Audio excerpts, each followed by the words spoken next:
it's definitely Honey Singh's very, very colorful life. I am here to document the truth. And the truth could be a beautiful truth, or it could be an ugly truth, or it could be a calm truth, or it could be a controversial truth, but it is the truth. If there are any revelations that you had while making this film, I have to say there's nothing like this ever done, where a celebrity has bared it all. he was just talking from a different space. Yeah. A space. What was he talking about? I'm just curious to know. He was just talking about the fact that he's seen it all. He knows how to call out his own bullshit. In the movie, I'm not going to tell you anything more than what I'm going to say. There is the most spectacular moment with a super fan and blue eyes. Just to fill me, just to fill me. It's the Honey Singh doco. I know you're really excited to watch it. It's going to drop on Netflix before the year runs out. But before that, of course, let me speak to the people who made it happen, literally. Woman who's been making things happen since, I don't know, the day she was born, Guneet Monga. Like, amazing. Thank you for joining me today. Thank you, Rohini. And Moses, the director of the doco. Thank you so much for joining me today. Thank you. Thank you so much for having us. I'm going to start off by saying, what a coup of an idea. I mean, there is no, इसमें तो कोई दो राय नहीं है Correct. कि हनी सिंह की जिंदगी पर एक दास्तान बननी चाहिए. But how did it work? Did he come to you? You went to him? Was that convincing? We're here for the story, Guneet. Actually, Netflix spoke to Honey and got the rights. And then Netflix came to us as filmmakers, Moses and Sikya. And that's how it happened. So, इतना बड़ा दास्तान नहीं है उसके पीछे. But I agree for all of us to come on board and be excited about it. It's definitely Honey Singh's very, very colorful life. Correct. And what a star he is and what a life he's lived. So that was very exciting for us to be on board. I'm so glad it's you and you telling his story. Thank because you. it's very important when you're approaching the subject of a documentary that you approach it with humanity. And Honey Singh might be, for many reasons, a very polarizing figure. Most of it that he claims is his own doing. And so it's so easy to judge your subject. How did you navigate that, Moses? Did you judge him at all ever? You know, the thing is, I had to throw all judgment out of the room. Yes. I had to make sure that, because if I started to judge him, I would have completely colored the lens that I was going to make the film within, and it would have been a very lopsided film, I feel. So I had to throw all judgment out of the room, and I had to tell myself at every given moment that I was with him that I am here to document the truth, right? And the truth could be a beautiful truth, or it could be an ugly truth, or it could be a calm truth, or it could be a controversial truth, but it is the truth. And in order for me to get to the truth, I cannot take anybody's side, right? And Honey realized that. Honey realized that I am not here to throw him under the bus. Neither am I going to sit here and lionize him and make him become like, I don't know, whatever, if it's not required. Of course, he's had monumental success. He's had an incredible number of hits. All of that has to be shown. His glory has to be shown as much as his pain, right? So it was very important to tread that line.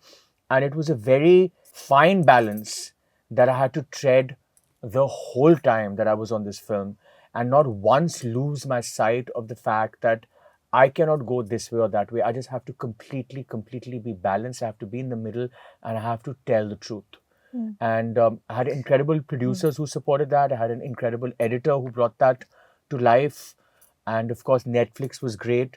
So I think we've achieved that. I think we've made a very honest and balanced film. I really feel that. Amazing. I can't wait to see it. But I'm so curious how you can't tell the truth unless you're allowed to and you have their permission. And the subject, of course, decides that. Guneet, how does one make that happen? How does one build the trust? Do you remember a conversation where you had to reach out and literally put your word on the line? Because it's not about who's making this film, from a bigger perspective. It's people. So how do you do that then as a producer? I think I have to say there's nothing like this ever done, where a celebrity has bared it all, where a celebrity of that stature is ready to talk about everything, accept, figure, rewire, reprogram. But it was a very heart-to-heart conversation when we started. We met him. I know him from a very long time ago, from 2012, during, I think, monsoon shootout in Gangs of Wasipur. Those days, I'd met him in Aramnagar. So he was starting out and I was listening to his ideas of how he wants to make his videos. तो हम बहुत पहले से एक दूसरे को जानते हैं. बिल्कुल काफ़ी बात किया है. But this is very different. You know, Yeah. this was permission into his life. Yes. And this was a journey that we've been on for 3 years. To his friends, his family, to all the counter conversations. And it was a very honest conversation कि ये हमें करना है and we are going to be on this journey together. Together, yeah. Somewhere, yes, he was ready for it. But also to the expanse and the truth and the depths that this will go to would always be like, अच्छा अब तुम्हें ये भी बात कर. Yeah. You know, and I think it was very important for both Moses and I to be able to be honest, with our research, to be able to be honest with what we were on Yeah, a trying journey to on. do, of And what we course. were on a journey on. And he understood that. He totally understood that and respected and loved us as filmmakers. And he totally understood that we will be persistent and have our way in telling his story. And it's been a beautiful partnership. That's Yeah. amazing. That's really You good know, the to thing know. is, it takes time to build trust with the person that you're shooting with, Yes. right? And it's all very well and good that the person wants to talk about everything, but when the filmmaker is actually standing there with the camera and putting it in your face and being like, okay, now I want to talk to you about this and I want to talk to you about that. And I promise you, today, 3 years later, Honey, I have been witness to every side of Honey. Like, I have seen all sides to him, and that has only happened because of trust, right? And that is a huge validation for me, for us as filmmakers, that he's trusted us and that he's allowed us to dig deep, probe into his life, ask him all kinds of crazy things, ask people connected to him all kinds of crazy things, and manage to get everything that we wanted to. That is a huge pat on the back for me, at least. Because the 100%. thing is, he trusted me, Yeah. right? He 100%. trusted us. Yeah. And he allowed us that access.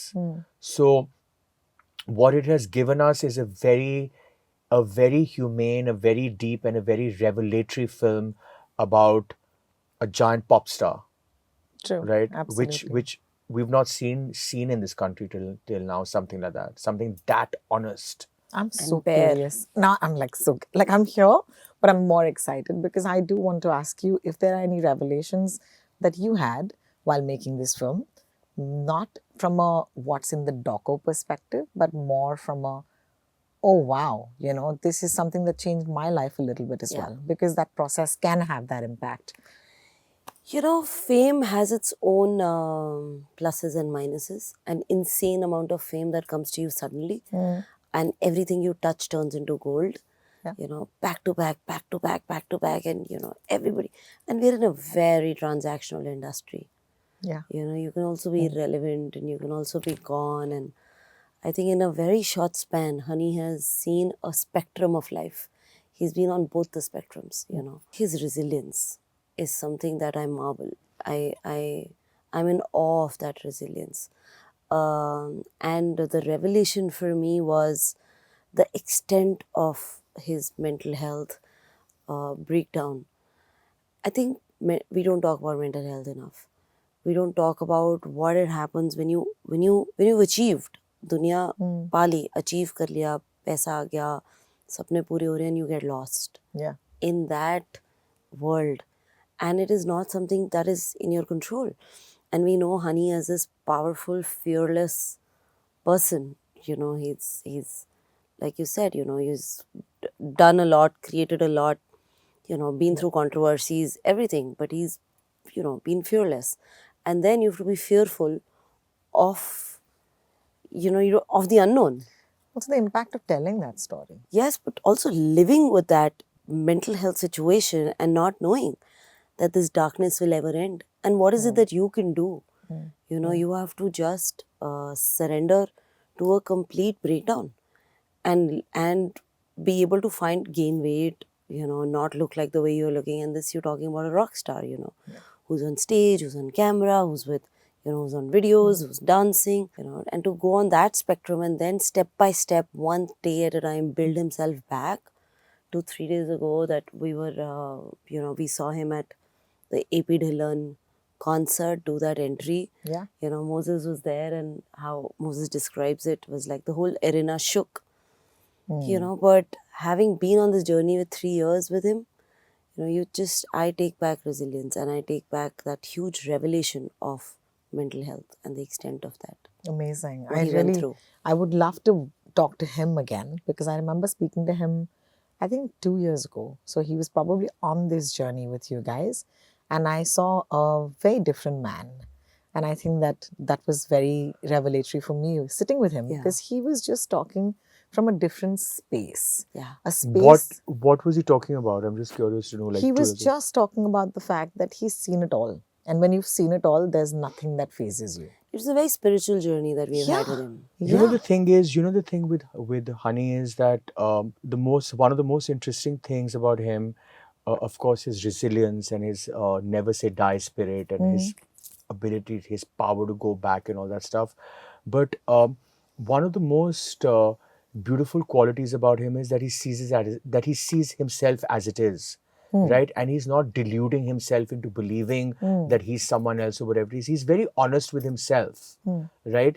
He knows what his pluses and what his minuses are. He doesn't think he's only pluses, right? He doesn't think that he's very, very real with himself, and I think that is something very special about him, because he knows how to call out his own bullshit. Wow. Right? A self-aware pop star, Yeah, like, he's- who would have thought? And That's amazing. this self-awareness in him has come because of the journey that he's gone through. Correct. It was not there before. It was not there in the first chapter of his life. It was not there when he was blowing up and becoming hugely famous and all the hit songs were happening and everybody wanted a piece of YoYo Honey Singh. This has happened after he has gone through the downfall and the spirals and all of that stuff and realized his own worth as a person, right? And it is very special, and he has managed to give his own life a very rich texture, which perhaps was lacking before.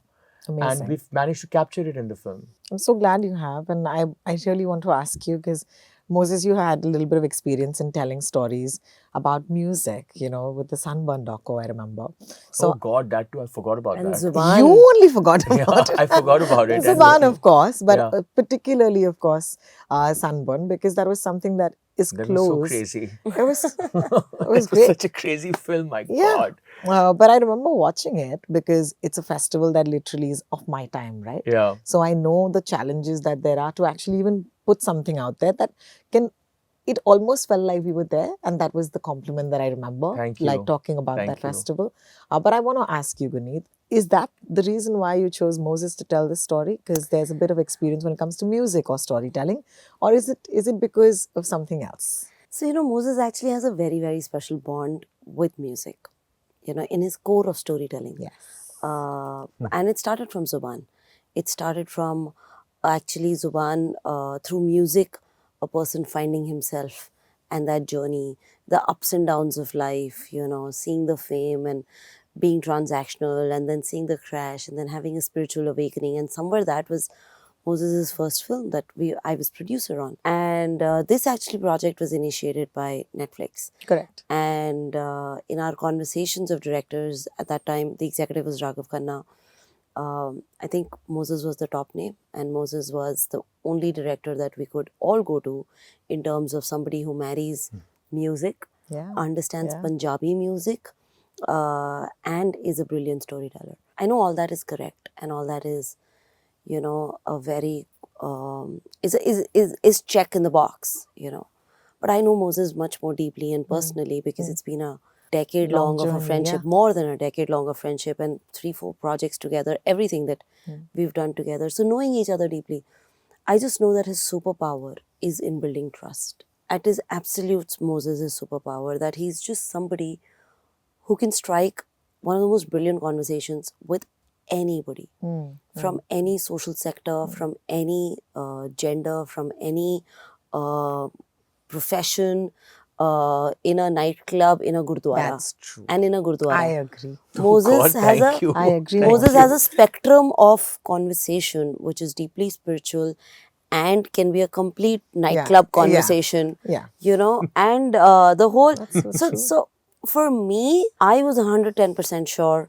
You know, I was knowing him personally. I was just like, if there's somebody who will build trust and go deeper, and this will not be a job. This will not be, you know, an assignment that you're on. This will be. I know Moses. He's one of the most hardworking directors I know, and this is not because he's sitting here. He's classic type A, extra hardworking, and I know that if you give Moses something, it'll become his life. It'll become his life's mission, and everybody around him, and he'll drive himself crazy and everybody around him to be able to do this in the best way. Correct. So that level of obsession, and in a documentary, Yeah. and that level of spectrum of conversation with a personality and a celebrity like Honey was marriage made in heaven as a producer. Thank you, my God. Thank you. I'm so overwhelmed. Thank you. Thank No, you. it's important because, you know, the horses for courses, right? And maybe, I don't know if too many people have seen, you know, all of the work you've done before. Yeah. But this is definitely something that's going to be talked about. I hope so. Moses Singh, you know, the Honey Singh director. Yeah. And The it's two going to be... Sardars, well, you know, All Sardars. she's Sikhya. also Sikhya. I mean, my nickname from home is Bunny, so we were always calling ourselves Honey Bunny Honey the whole time we were shooting. It was Bunny. really funny. It was, oh God, that was just turned into a little rhyme. Yeah. But yeah, yeah. So it was. I have to say one thing that, you know, Zubaan has been like a real a prize for me because Netflix saw Zubaan. They liked the way that I worked with music. Yes. Right, and though it's a fiction film, they offered me a documentary, and it came because of that. So I'm so grateful for it, and it just continues to like just keep on giving even after all these years. And we've all been a part of that, and now we're all doing this together. And it's our second film about music, and it's a second film Yes. about a musician. I mean, Yeah. fiction, non-fiction, but whatever. We've covered Correct. all the territories, yeah. there's No, but I think also doco, right? Like as a format, like Queen of, like thank you, giving it its due. And I just think that the combo is so intoxicating Yeah. because here we are all like, hame janna hai. you And know? it's real. It's real, and also as an audience, we are dying to know. You Yeah. know, so what I'm most excited about as an audience first is to know if I get a chance to know about Honey Singh's life, I would Yeah. take that chance. Yeah. You know, we are more privileged because as makers and as journalists, we get that access. But I think for fans, they are going to have a blast because they say the good thing is they'll probably see him in a human way. Thanks to the two of you, and that's what I'm looking forward to the most because he's been around the block a little bit and he's had a rough ride. So I look Yeah. forward to that. But we can't end without asking each of you what your favorite Honey Singh songs are, because they're a part of the lexicon. It's been like a Yeah. decade and more. You haven't not danced to a Honey Singh song. And did you get a chance to talk to him about any of that music? And is there a story behind a song that you might want to perhaps share with us? Many. But I like Angrezi beat a lot. I like Brown Rung a lot. But there were days, you know, my story with him is that when I was trying to figure out how to release Monsoon Shootout, because I've made so many independent films, I reached out to him for a song, and I was like, if you give a song, to meri picture release ho jayegi. That's how our friendship even started. Oh my God. You know, and he was very, very kind about it, and he gave us Kundi Khadka Ke wala Yeah. Gana in literally a week of me meeting him. And then 2-3 years later also, when the film could not release, that song did go to another film, and that was fine. But he was just like, chalo karte hain, you know. Amazing. So, and that is how I go back 2012 with it. Yeah. That's amazing. Thank you for that story. Moses? It's very difficult for me to say which is my favorite Honey Singh song because right now, like these days, I'm tripping on Payal, which I Yeah. absolutely am obsessed with. I I can't love stop. Millionaire also. I love Millionaire. I love Kala Star from the previous album. So there are a lot of new songs that I love. But if I was to really, really think about which song I love of his, I think it would be Blue Eyes. And I also want to say something that in the movie, I'm not going to tell you anything more than what I'm going to say. There is the most spectacular moment with a super fan and blue eyes. Okay. That's all I'm going to say. It's one of my most special sequences that I shot because we never saw it coming. And then when it happened, it was like gold. It's gold, yeah. It was like gold. Of course. So The joy of documentaries. I yeah, was it just was gonna just, say, it yeah, was just, yeah. it was You just can- one you of the wait most for life to special surprise things that you. I've shot, Amazing. and it's there. It's there? Yeah, it's there. You'll watch it. When are you dropping this Netflix? 20th December. Yeah, 20th December, 1:30 p.m. Can't It's wait. dropping. I absolutely can't wait. Thank you for telling Thank us you, the story, and it's always a pleasure talking to you all. Thank you and, so much. Looking forward to your next. Thank you. Thank you so much. We really- Thank you.